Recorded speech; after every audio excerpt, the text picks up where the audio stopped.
A recall for Jill Gokagandhi, Erica Seaman, Marva Herndon, and Missy Zomberg. Today we are here to initiate a call to action for the city of Milwaukee to get involved in this crucial recall effort. So many were proud to support the recent $252 million referendum, believing it would benefit our children and our community.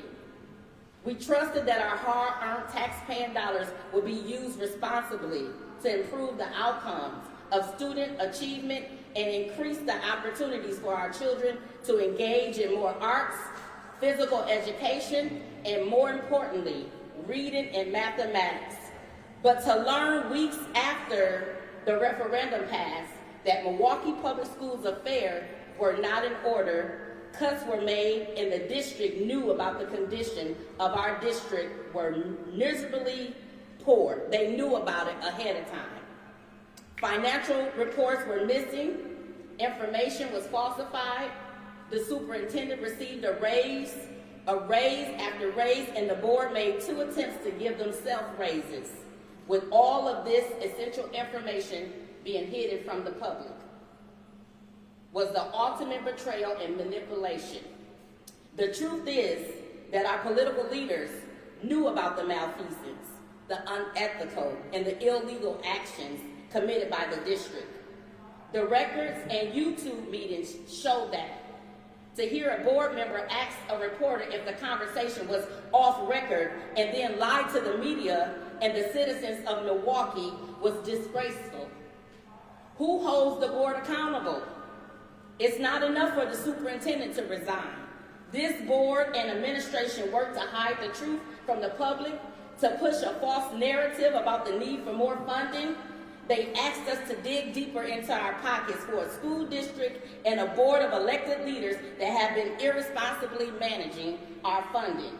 There was only one school board director who stood up for the people, as many of you guys know. She educated everyone in this community about the truth of MPS, and that was Aisha Carr. She did this at the expense of her own health and wellness. She did this knowing that she would be attacked and retaliated against. She did this without even knowing that the MTEA sicked the DA's office on her. But yet she continued to work on our behalf and communicate with the community. She held town hall meetings for us. So today, because she didn't put politics over our children or over our community, today we all stand in solidarity saying enough is enough. Enough is enough.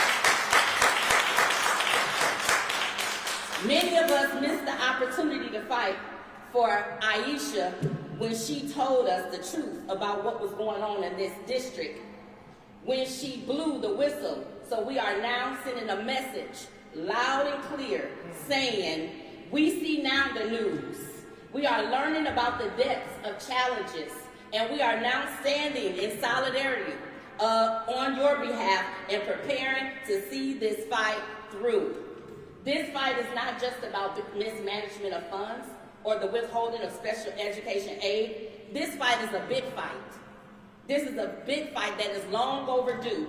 It is about the countless families who fall victim to a corrupt system,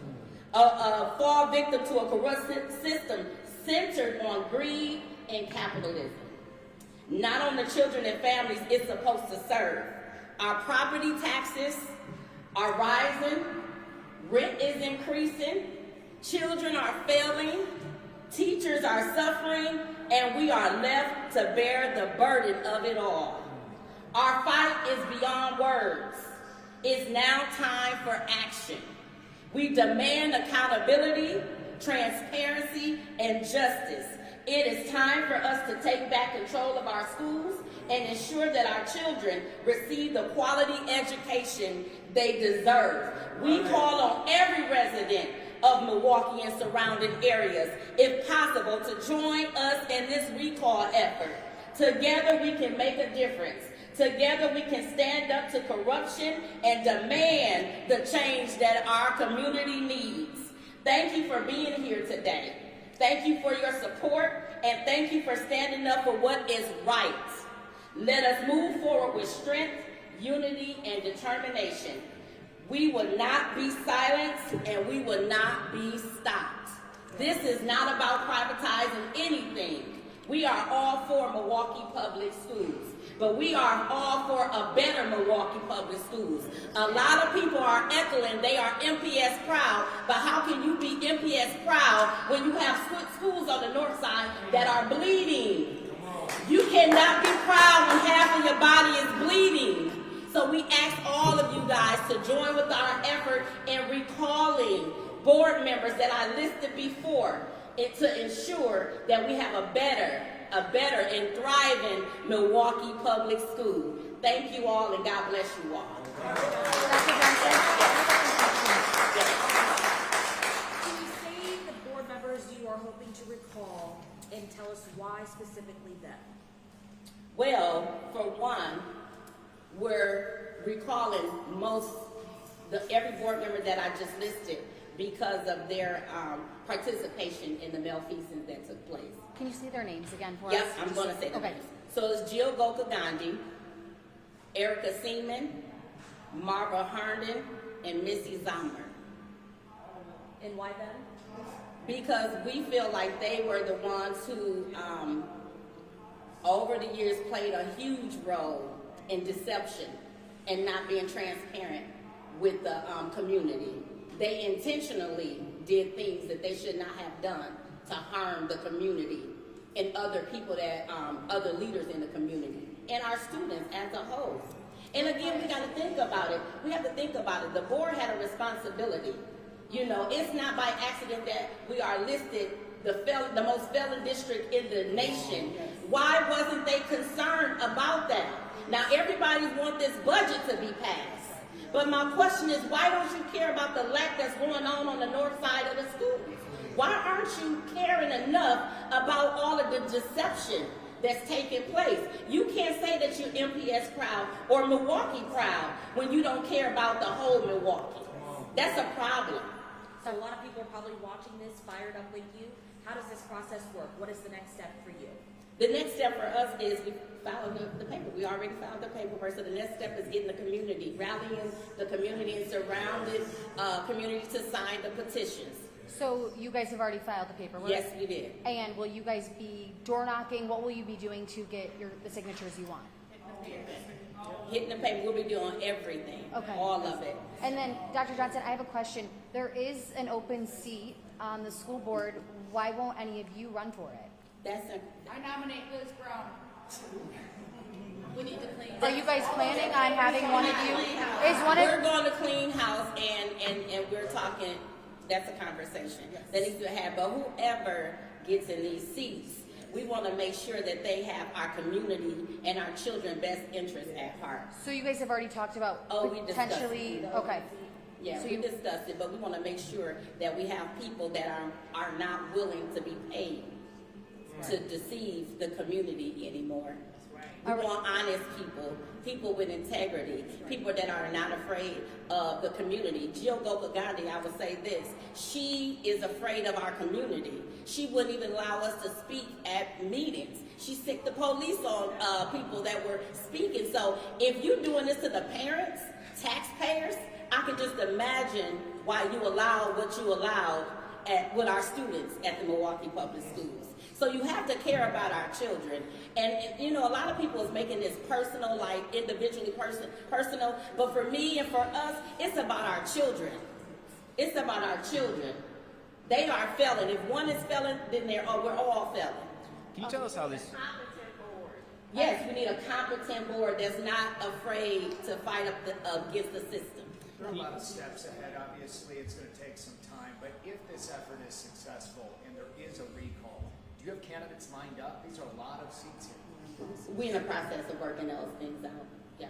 Okay. Can you also explain to me who are some of the people behind you? What types of groups are banding together? Believe it or not, it's many community groups. Right. I mean, it's so many. I can say over 20 community groups represented just right here alone.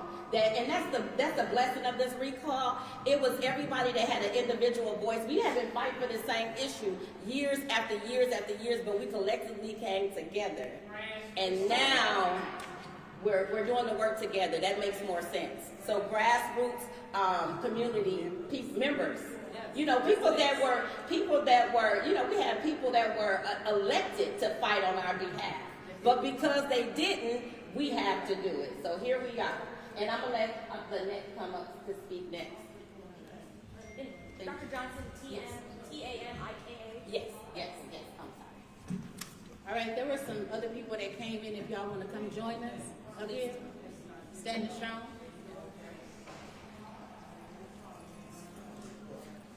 All right.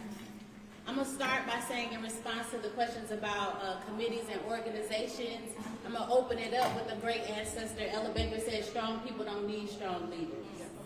And so we're here as community members, as parents, as residents, holding MPS School Board accountable as they should be. I'm Lynetta, L-I-N-E-T-T-A, Alexander, and I'm standing here as an MPS alum, as a former MPS educator, as a current MPS parent, as a homeowner, and as an engaged citizen of the city of Milwaukee.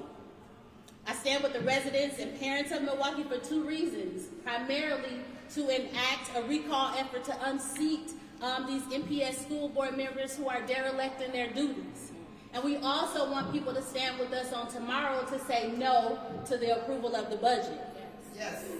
It is time for transparent and transformative accountability. The MPS school board hasn't been right for a minute, and we all know it. And sending Keith Posey out into an early retirement with a super sweet severance package does not make these problems go away. Where is the money? Yes. Where did it go? We need to know. We know where it's not going. It's not going to the social and emotional well-being of the students in the city of Milwaukee. How do we know this? At a time where mental health issues are at its highest for teens, especially after COVID, there are so many schools in the MPS district who does not have a full-time social worker or a nurse. Okay, so how are we going to deal with these issues? We should respond to the MPS school board the same way that they do the students. Okay, so for all of their lying and their bullying and their mismanagement, they would have been long gone, suspended, or expelled. Okay? So the MPS school district has lied to us. Money for student programs, where are the receipts? Right. Money for teacher salaries, where are the receipts? The MPS school district has not met expectations over and over again and repeatedly denies access to data regarding equity practices and discipline and etc. How do I know this? I'm a part of the K-12 Civic Action Committee. We have constantly asked for data, and it's gone ignored. We need to know what's happening so that we can be clear about how our children are developing under their leadership. The MPS school district is also engaging in intimidation tactics. We've all grown familiar with the term RICO. Okay, is that what's happening? Bullying in an effort to silence members who spoke out against the referendum. And we already lifted up Aisha Carr, right? We already know about that. And then speaking of the referendum, many of you were deceived into voting yes. It sounded good. This is for the children. This is for the children. But none of us have any idea what a money grab this is. Impacting not only homeowners, but renters. Okay, the property tax for those buildings are going up as well, so that means rent is also going to go up. Dr. King said intelligence plus character, that is the goal of true education. Yes. We need an MPS school board that can not only implement these characteristics, but also embody them. This is a call to action by individuals in the community as lifted up who are sick and tired of being sick and tired, okay? Join us by signing a petition to recall the MPS school board members and then show up tomorrow. Show up tomorrow to say no to the budget. Yes, thank you.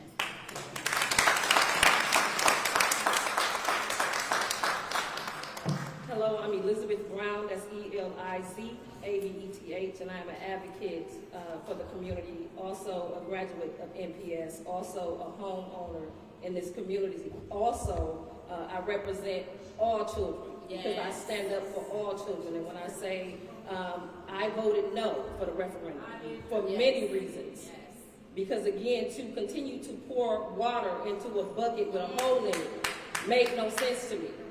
There was no transparency, there was no accountability when it came to these board members that we are calling on. Again, I look back yesterday after the referendum was passed, and I seen all of these major players who stood in the front with Keith Posley, who bodied with Keith Posley when he said the community did a great thing today.